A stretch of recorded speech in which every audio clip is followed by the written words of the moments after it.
all those things that are related to consumer protection is grossly unfunded. Tahasang inamin ni Trade Secretary Alfredo Pascual na kulang ang pondong nakalaan sa pagprotekta sa mga consumer sa panukalang budget para sa Department of Trade and Industry o DTI sa 2024. Sa ilalim ng National Expenditure Program mula Budget Department, 7.9 billion pesos ang nakalaan sa DTI at mga kadikit nitong ahensya.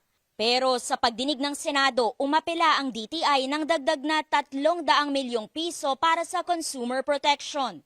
Kabilang dyan ang pagtest ng mga vape products at ang pagbuo ng isang quick response task force na hahabol sa mga hoarder at iba pang nagmamanipula ng presyo ng bilihin.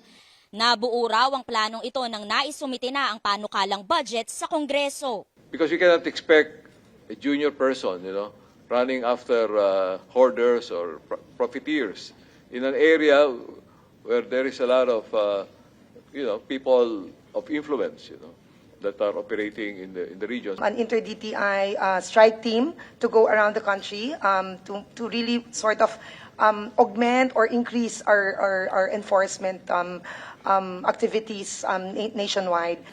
Kahit Agriculture Department ang ahensyang in charge sa presyo ng bigas. Nabigyan po ng budget itong Consumer Protection Group.